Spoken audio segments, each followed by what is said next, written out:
राज्यामध्ये टीईटी नीट नंतर एमपीएससीच्या पेपर जो आहे तो फुटला आणि या सगळ्याच्या निषेधार्थ विद्यार्थी हे आक्रमक झाल्याचं आपल्याला पाहायला मिळालं. आंदोलन सुद्धा झालं. त्यानंतर प्रशासनाकडे जाब विचारण्याचा प्रयत्न सुद्धा त्यांनी केला आणि त्यानंतर जो पेपर फुटला होता आणि ज्या पेपर फुटल्याचं ज्यांनी समोर आणलं ते स्वतः आता आपल्यासोबत आहेत. त्यांच्याशी आपण बातचीत करणार आहोत. पेपर फुटला ती गोष्ट तुम्ही समोर आणली होती आणि त्यानंतर सोशल मीडियावरती हा पेपर फुटल्याचं सुद्धा तुम्ही जाहीर केलं होतं. आता शिवतीर्थावरती तुम्ही दाखल झाले. नेमकं राज ठाकरेंकडे काय मांडणं तुम्ही मांडलंय आणि काय त्यांचं उत्तर या सगळ्यावरती? 40,000 विद्यार्थ्यांनी एक्झाम दिलेली आहे, तर त्यांच्यावर हा अन्याय झालाय. पेपर फोडणारे श्रीमंत लोकांनी अन्याय केलाय ना. तर आमची मागणी होती राजसाहेबांना की तुम्ही यामध्ये जे आम्ही मराठी माणसं आहेत आम्हाला सगळ्यांना न्याय देण्याचं काम त्यांनी करावं. मग त्यांनी आम्हाला आश्वासन दिलेलं आहे की ते सीएम देवेंद्र फडणवीस सर यांच्यासोबत बोलणार, तसेच पोलीस महासंचालक आणि एमपीएससीचे आयोग अध्यक्ष सचिव यांना पण ते बोलणार आहेत. आणि जर FIR दाखल नाही झाला तरी पण तर मग आम्ही विद्यार्थी आंदोलनाची तयारी करत आहेत.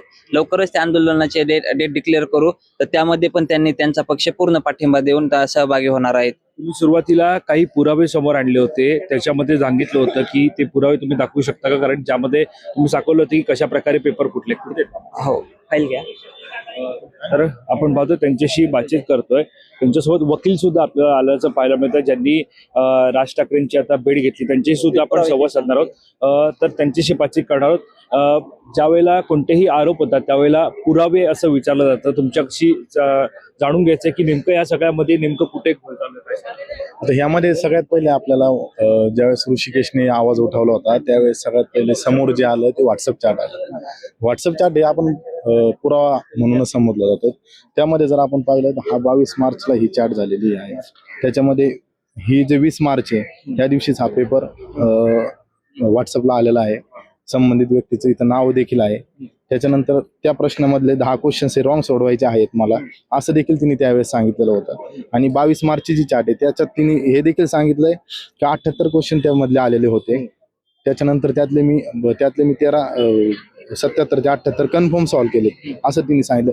यावरनं आपल्याला क्लिअरली निष्पन्न होतं की बाबा हा पेपर फुटलेला आहे. सदर पेपरची कॉस्टिंग देखील तिने त्याच्या पुढच्या चॅटिंगमध्ये ह्या इथं दिलेली आहे. सदर 5 लाख रुपये हे कौटल्य पेपर जो आहे तो 5 लाखांचा एक पेपर त्यांनी ऍडव्हान्स 5 लाख मागितलेत.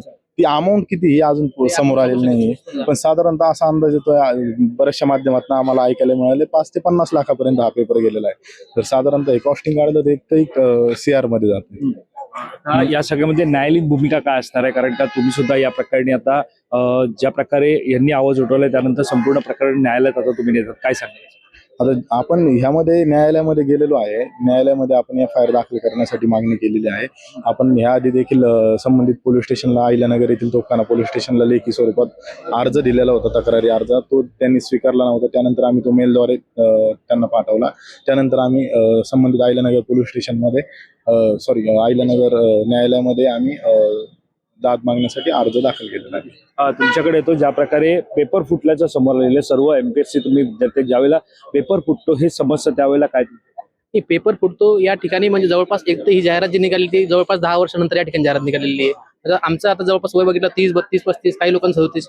म्हणजे आता 10 वर्षानंतर जाहिरात निघून पण जर हा पेपर फुटत असेल तर आता ही पुढची जाहिरात केव्हा येईल आणि तेव्हा आम्ही नेमकं त्या परीक्षेला बसू, आम्ही पात्र असू का नाही हेच आता आमच्या मनात धाक बसलेला आहे. आणि एवढा सगळा अभ्यास करून हे करून जर या ठिकाणी अशा गोष्टी होत असतील तर या ठिकाणी आमची सरकारला एक विनंती आहे नम्र की तुम्ही डायरेक्ट सांगायचं की बाबा आमच्याकडे 150 जागा लिलावासाठी आहेत. मग त्या ठिकाणी बोली लागेल आणि जे अतिश्रीमंत लोक असतील त्यांचेच मुलं या ठिकाणी सरकारमध्ये अधिकारी म्हणून निवडून जातील. असा फरक का झालाय, का तुमच्या मनामध्ये ही भावना निर्माण झाली आहे, कारण त्यासाठी जवळपास 45 दिवस होऊनही जर का आयोग असो किंवा सरकार असो किंवा सरकारमधला कुठला मंत्री असो, मुख्यमंत्री असो, यांच्या CID असो, कुठलाही अधिकारी, कुठलाही मंत्री, कुठलाही अधिकारी या विषयावर बोलण्यास तयार नाहीये. त्यांनी जसे आम्ही तक्रार दाखल केली दुसऱ्याच दिवशी सांगितले की तक्रार खोटी आहे. म्हणजे एवढ्या लवकर तुम्हाला कळते का तक्रार खोटी म्हणून? जर तुम्हाला एवढ्या लवकर तुमच्याकडे न्याय प्रविष्ट तुम्ही सांगता एका दिवसामध्ये की तक्रार खोटी आहे तर मग न्याय मागायचा कुणाकडे? आम्ही त्यासाठी आम्ही न्याय मागायला आलेलो आहे. राज ठाकरेंकडे आला होता, काय काय मुद्दे तुम्ही घेऊन आला होता, काय सांगाल? आम्ही आज साहेबांना भेटायला आला होता. तर साहेबांनी आम्हाला पूर्णपणे आश्वासन दिलं आहे की आम्ही पूर्णपणे तुमच्या पाठीशी आहोत. आणि साहेबांनी हे पण सांगितलं आहे की जे पण आम्ही पुरावे दिले आहेत साहेबांकडे, तर साहेब बोलले आहेत की आम्ही CM साहेबांशी बोलू आणि CM साहेबांशी बोलून आम्ही सर्व त्यांना याच्याबद्दल माहिती विचारू आणि जर विद्यार्थ्यांना जर लवकर न्याय भेटत नसेल तर विद्यार्थी आता आंदोलनाच्या तयारीमध्ये आहेत आणि याबद्दल पण आम्ही राजसाहेबांना सांगितलं आहे. तर साहेबांनी आम्हाला त्याच्या आंदोलनासाठी पूर्णपणे पाठिंबा राहील असं आम्हाला आश्वासन दिलेलं पण आहे. आणि आमची एकच विनंती आहे की खूप सारे विद्यार्थ्यांवर अन्याय झालेला आहे. 40,000 विद्यार्थ्यांनी पेपर दिलते. तर याच्यामध्ये खूप गरीब घरातले मुलं पण आहेत जे अभ्यास करतात, लेडीज पण आहेत ज्यांचे लग्न झालेले आहेत ते पण अभ्यास करतात, त्यांची लहान लहान मुलं आहेत. तर ह्याच्यामध्ये त्यांना अभ्यास करणं म्हणजे खूप कठीण असतं, त्यातून पण ते अभ्यास करतात. आणि जेव्हा हा असा पेपर लीक होतो तर तेव्हा त्यांच्या मनामध्ये एक खूप वाईट भावना येते, नैराश्य येतं की आता जे पेपर लीक झाल्यापासून सर्व विद्यार्थी आहेत ना ते एक नैराश्यामध्ये आहेत की आम्ही अभ्यास करायचा आणि जर पेपर लीक होत असेल तर आमचा अभ्यास करून फायदा काय होणार. तर आम्हाला एक कळकळीची विनंती आहे आयोगाला पण, CID ला पण आणि CM सरांना पण एक विनंती आहे कळकळीची की तुम्ही या प्रकरणामध्ये लवकरात लवकर चौकशी करावी. जे आरोपी आहेत त्यांना समोर आणावं, आरोपींवर कठोरात कठोर शिक्षा व्हावी. आणि जी पेपर लीक झाला आहे हा पेपर ऑनलाईन तो खूप किती जणांकडे गेला ते तर मेटाडेटामध्ये निघेल, व्हॉट्सअप चॅटमध्ये निघेल, पण हा पेपर हँड टू हँड किती जणांकडे गेलाय हे अजून आपण सांगू शकत नाहीत. तर हा पेपर हँड टू हँड खूप जणांकडे गेलेला असेल अशी शक्यता पण आहे. त्यामुळे आमची एक विनंती आहे की या एक्झाम स्थगिती आणून सर्व विद्यार्थ्यांना न्याय देण्यासाठी री एक्झाम घ्यावी, मग सर्व विद्यार्थ्यांना न्याय मिळेल अशी आमची विनंती आहे.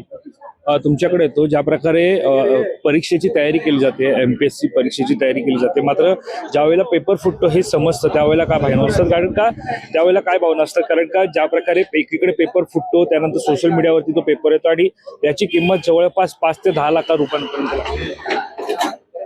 अशी न्यूज ऐकल्यानंतर आपण केलेली मेहनत ही शून्य होऊन जाते.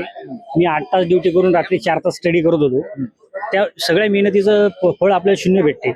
असं एक्झाम देऊन आपण फॉर्म भरून अभ्यास करून काही उपयोग नाही, आपली स्ट्रगल ही झिरो होऊन जाते असं मला वाटतं. तर आपण पाहतो या ठिकाणी हे जे सर्व MPSCचे विद्यार्थी होते जे या ठिकाणी दाखल झाले होते, राज ठाकरेंची त्यांनी भेट घेतलेली आहे.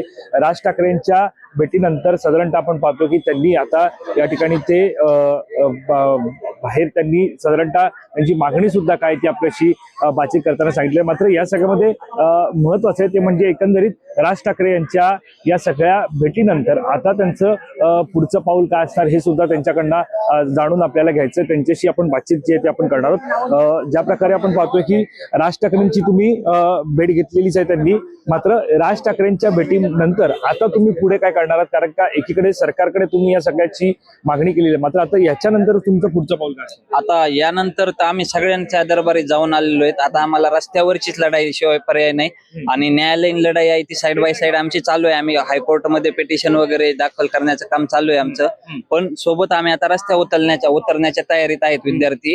त्याचं नियोजन पण चालू आहे. आम्ही लवकर डेट पण त्याची डिक्लेअर करणार आहेत. कदाचित आम्ही आयोगाच्या ऑफिसवरच आम्ही धडक मारणार. सगळे विद्यार्थी 40,000 विद्यार्थ्यांनी पेपर दिलेले आहेत.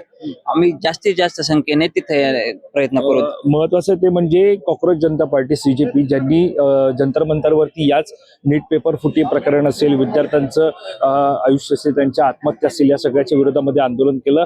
त्यांची मदत या आंदोलनामध्ये असेल किंवा त्यांच्या पार्श्वभूमीवर ज्या प्रकारे जंतर मंतरवरती जे आंदोलन झालं त्यानंतर संपूर्ण राज्यभरामध्ये ही प्रकरणं आता समोर येताना पाहायला मिळतात. काय सांगायचं. हो, CJPचे संस्थापक अध्यक्ष श्री अभिजित दिपके सर यांच्याशी माझं पर्सनली बोलणं झालं आहे. ते म्हटले तुम्ही चालू करा, आम्ही तुमच्या ह्याला पाठिंबाला येतोय लगेच. तर आपण पाहतोय की ज्या ठिकाणी त्यांनी राज ठाकरेंची भेट घेतली आणि या भेटीनंतर नेमकं काय झालं हे सुद्धा त्यांनी आपल्याशी बातचीत करता सांगितलं.